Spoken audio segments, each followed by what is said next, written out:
I broke down most of what I'm going to be talking to you guys about in general concepts. So the first one essentially is to play safe and to lower variance. Playing safe likely lowers the variance and is likely more plus EV.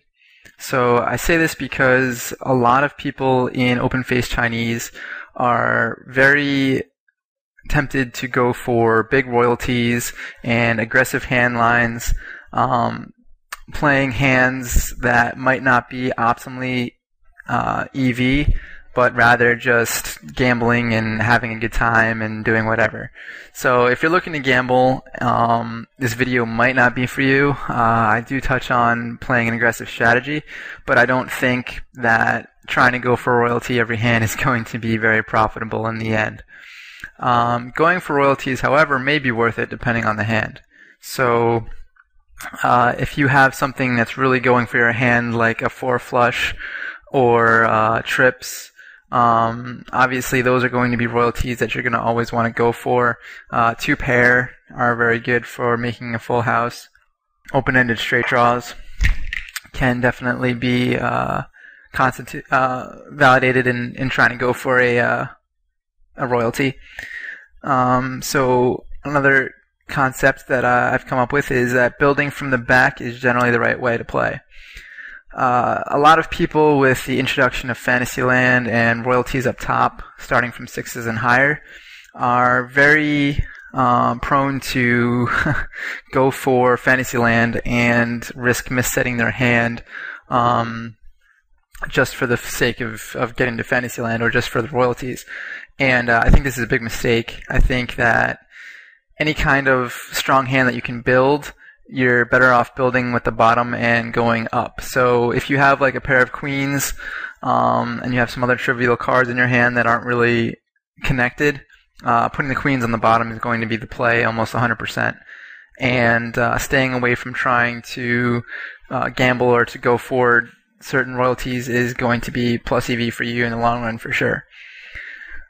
Position matters a lot, and it's important to keep track of what's live and what's not. So for all those stud players out there that have the experience of tracking cards, this is where you're going to come into play.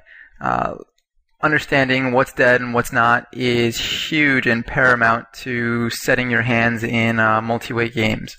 So if you're playing four-handed, you can pretty much pin down exactly what cards are live and what's not going into the last few decisions, which should obviously affect how you set your hands. So setting live cards is really important to keep track of, and setting dead cards for certain concepts that I talk about a little bit later are going to be very useful. Position does matter a lot, like I said. So if you are in position, you are going to want to use the information that you know to be able to exploit the other players. So if you're not using that information, you might as well be playing out of position, which is a big disadvantage. Drawing hands with big cards are very flexible and valuable. So hands like Ace, King, Queen with 3 spades are going to be super strong because not only do they have the potential of making a royal, they also can fall back on making high pairs, which is of huge importance when you're trying to not foul your hands. And not fouling your hand is, as you guys will learn, a very big part of the game. Small pairs do well with big kickers. Live kickers are very important too. So if you're playing multi-way and you pick up a really live kicker that is not dead but might not be the best possible card for your hand, like say you've developed 5s,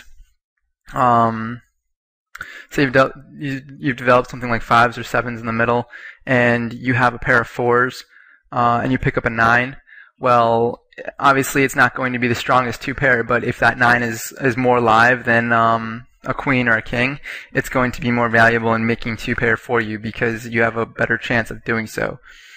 So assessing what cards are live and what are not, like I said before, is going to help in situations where you have small pairs with live kickers, or if you have a big kicker, for example, a hand like Ace 5, 5, 7, 4, almost always putting the ace with the 2 5s in order to make aces up, which is going to be good a lot of the time.